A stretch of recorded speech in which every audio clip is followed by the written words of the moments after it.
क्षुल्लक कारणावरून आजकाल नातेवाईकावर जीवघेणा हल्ला करण्याच्या घटना घडत आहेत। अशीच घटना सिटी कोतवाली पोलीस स्टेशनच्या हद्दीत घडली। सख्या भावाने भावाच्या डोक्यावर दुचाकीच्या डिक्कीतून कुऱ्हाड काढून चक्क हल्ला केला। जखमी भावाला आधी जिल्हा सामान्य रुग्णालयात दाखल केले, नंतर खासगी रुग्णालयामध्ये उपचाराला दाखल करण्यात आले।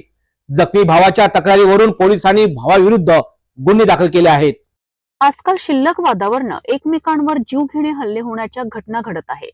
यात रक्ताचे नाते सुद्धा आजच्या युगात विसरले जात आहे। अशीच जीवघेणा हल्ल्याची घटना कोतवाली पोलीस स्टेशन हद्दीतील खापर्डे बगीचा परिसरात घडली आहे।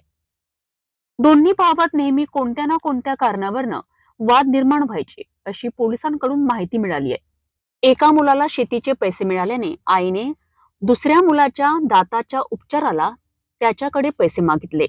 यात त्याने पैसे न दिल्याने वाद निर्माण झाला। बाहेर जाऊन रात्री दुचाकीने घरी परत आला असता त्याला आई व भाऊ घराजवळ बसलेले दिसून आलेत। अशात त्यांनी दुचाकीच्या डिक्कीतून कुऱ्हाड काढून भावावर हल्ला करून जखमी केलेत। नातेवाईकांनी तात्काळ जखमी अवस्थेत जिल्हा सामान्य रुग्णालयात उपचाराला दाखल केले। या प्रकरणात सिटी कोतवाली पोलिसांनी हल्ला करणाऱ्या भावाविरुद्ध कलम 118(1) अंतर्गत गुन्हे दाखल केले आहेत।